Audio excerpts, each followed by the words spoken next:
煎堆怎么做个个饱满空心，不裂不回缩，教你一个妙招搞定，个个金黄酥脆好吃。白糖80克，沸水380毫升，倒入白糖中拌匀，直到白糖融化即可。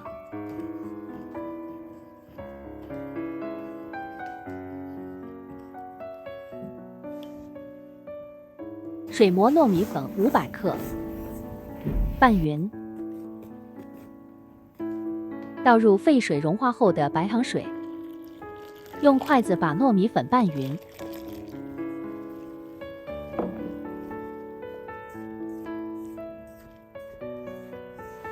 糯米粉稍微冷却后，用手搓揉均匀，揉搓成粉团。粉团光滑细腻即可。案板上撒入少许糯米粉，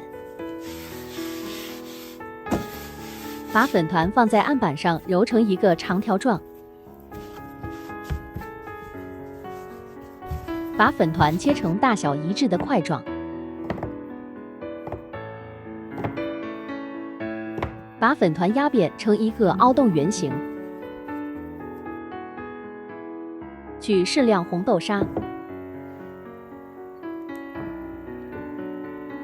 红豆沙放入中间，粉皮对折后封口包裹着红豆沙，然后揉搓成圆球形状。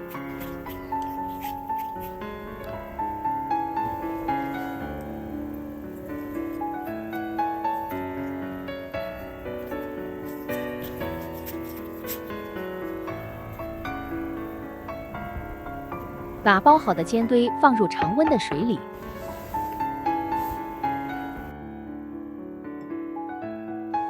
煎堆沾水后放入芝麻里裹上芝麻，煎堆只有沾上水，再沾芝麻，这样炸时不会掉芝麻，而且沾上的芝麻均匀一致。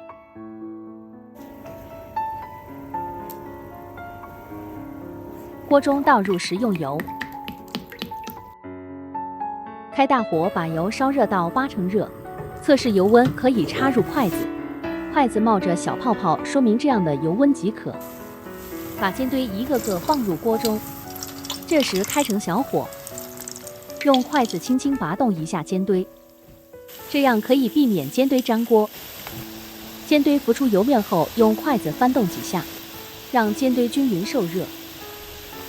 为了使煎堆更圆润饱满，用漏勺顺时针轻压煎堆几下，期间用筷子拔动煎堆，以便煎堆均匀受热。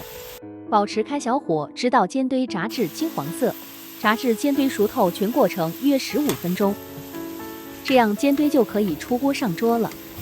把煎堆捞出时沥干油分，避免过多的油留在煎堆表面影响口感。这样简单一做，煎堆个个圆润饱满，外酥里嫩，不爆裂不回缩，放1个星期都不会塌陷。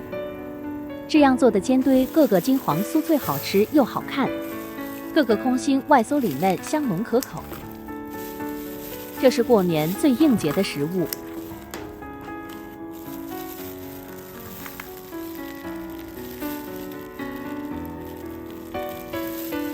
可以看到煎堆皮酥脆，里面嫩滑细腻，这才是厨神级的出品，太完美了。这样做，人人夸你是厨神。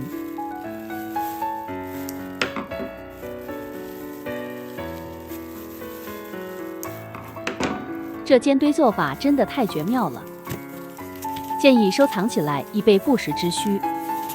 配方：糯米粉500克，白糖80克，水380毫升，食油800毫升，芝麻50克。